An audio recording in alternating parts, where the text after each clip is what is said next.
Joining me now on the McDonald's hotline, he is not only the former UFC light heavyweight champion of the world, he returns to action this weekend, UFC 140, 9 p.m. It'll be actually in Toronto, Canada. He'll be taking on Antonio Rogerio Nogueira, the one and only Tito Ortiz. Tito, how are you, sir? Doing great, man. Thanks for having me on the show. I appreciate it. I'm happy to have you on here. Tito, I got to be honest, we'll go right to the big headlines you made kind of recently.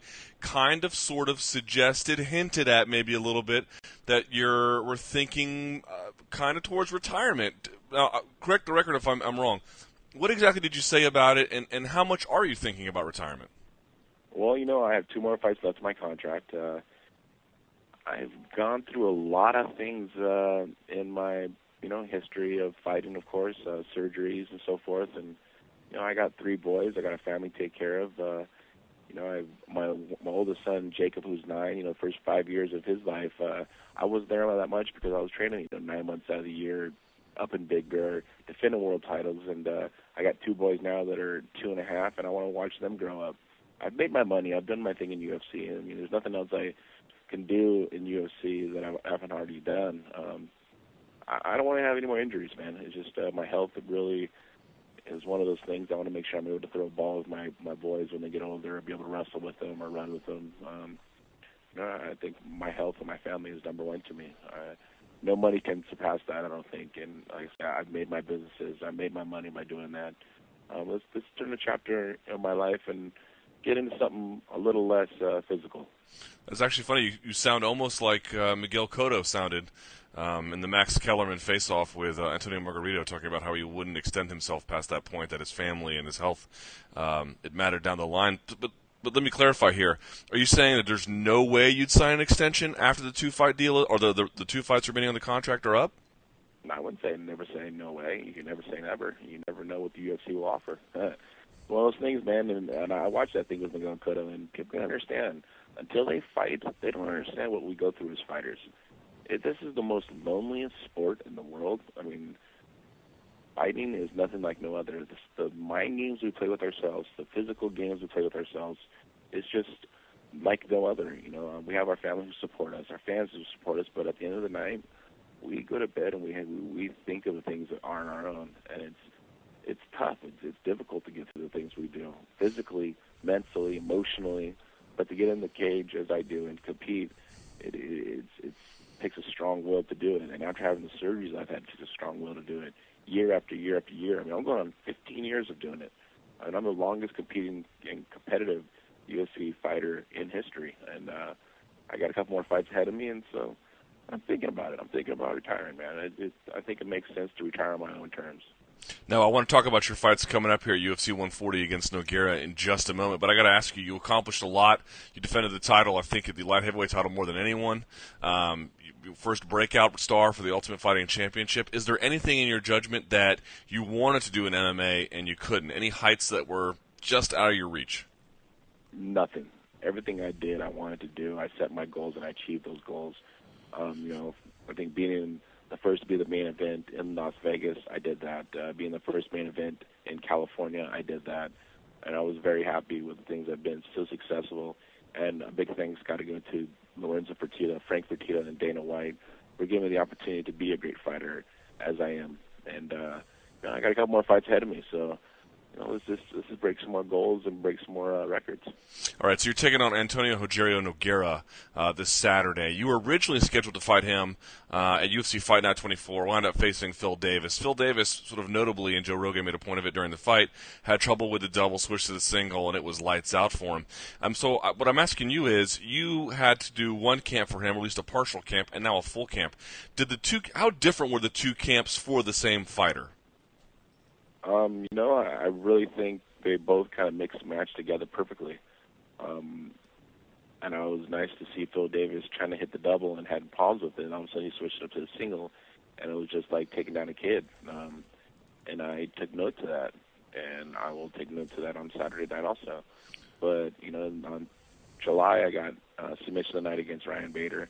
I fought Rashad 10 days later and got fight of the night. So I'm going to try to get knockout of the night and finish out the year. Talk to me about why Nogueira had so much trouble with the single. I mean, obviously they're different techniques. There's different ways to balance. There's different ways to defend. But why is it? I mean, is there something to the idea that more fighters spend time learning how to defend the double versus the single, or is the single a more potent but less used offensive weapon?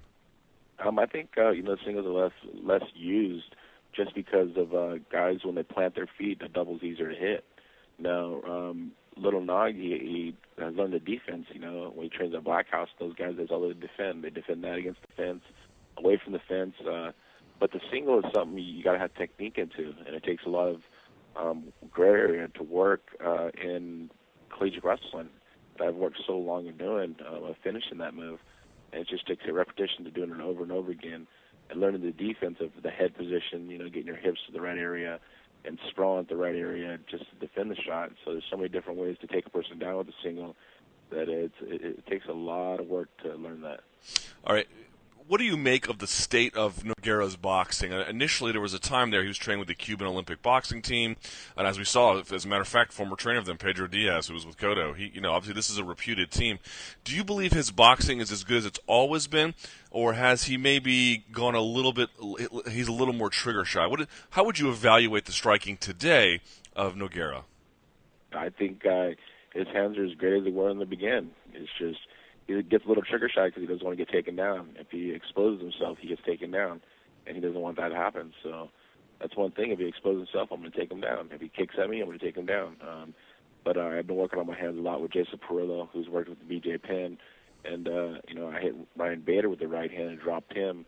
So I would like to do the same thing against Little Nog. I want to ask you, this is kind of funny. I hadn't planned on doing it, but I thought now that I have you on the line, it's a great idea. You had patented, in many ways, pioneered how to trash talk, at least in mixed martial arts, and to an effective degree. Today, during the UFC on Fox press conference, Rashad Evans alluded to the Jerry Sandusky scandal to make a point about the sort of abuse he was going to inflict on Phil Davis. In your judgment, is that over the line, or is that all acceptable in the game of trash talk? It's all acceptable in the game of trash talk. If you know how to sell a fight, and if you can say things that are true when you say them, that's when they mean the most. I mean, there's a guy who's a little better trash talker than me, and that's Chael Sonnen, and the guy speaks the truth. And when you speak the truth, people listen. And it's part of selling the fight. It's just as long as you can back it up when it's fight time. Again, we're speaking with Tito Ortiz here, who fights at UFC 140 this weekend against Antonio Rogerio Nogueira. Tito, what sort of what expectation do you have fighting in Canada? It's semi-neutral territory, right? Because you're basically American and he is Brazilian. What kind of crowd response are you expecting?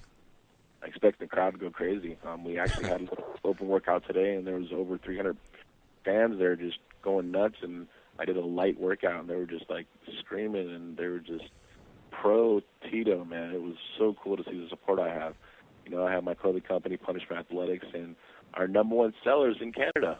Go figure. I guess this is the second capital, or the number one capital of the world, knowing that Vegas was the capital of MMA world of fighting, and I guess Toronto is number two because they sold out the last arena at 65,000 people, and I don't think they'll have a problem doing it at 18,000. What are your theories on why Canada is so popular? I went to UFC 129. I saw it from my own eyes. In your judgment, MMA, it's popular in Canada to an extraordinary degree. Why? Because people love hockey, and in hockey, it's very, very brutal too. Guys get their nose broke, teeth knocked out, they come back and they continue playing. And fans just like the aggressiveness that MMA is about, and how technical the fighters truly are, and they really respect the sport for what it truly is.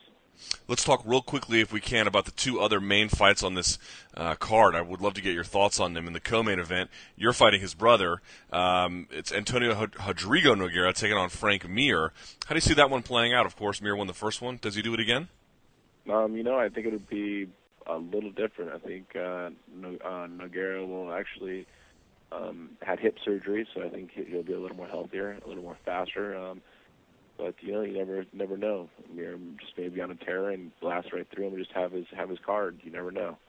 And of course, the main event itself with Johnny Bones Jones versus Machida, I would have to go with Bones Jones just because I want to see the guy excel. He's a great guy, great attitude, very positive, and Machida just runs a lot. So if Johnny gets in his face and keeps pushing the pressure, he'll win the fight. One quick question about Machida, and we'll let you go. There was a video that came out about his training methods. He had a smaller cage. He brought in Muhammad Lawal. He had put on something like 10 pounds of muscle and a whole bunch of stuff. And I'm sort of wondering what that all amounts to, if realistically the way he attacks is kind of linear and on the outside, and I don't know if he can throw kicks. If you are Lyoto Machida, what options do you really have to attack Jon Jones with a 10-inch reach disadvantage? I don't know. That's a question he's going to have to answer himself on Saturday night, man. That's what makes the fight so interesting. I mean, Machida coming as a southpaw fighter, and I know Johnny Jones switched back and forth to orthodox to southpaw, and I don't know, it's going to be a good fight to watch. All right. Tito Ortiz takes on Antonio Rogerio Nogueira this Saturday, 9 p.m. on pay-per-view. UFC 140 at the Air Canada Centre in Toronto, Ontario, Canada. Tito, best of luck to you this weekend, and thank you for being on the show.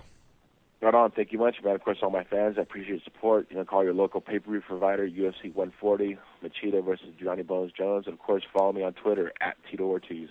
Good luck, Tito. Thank you. Thank you.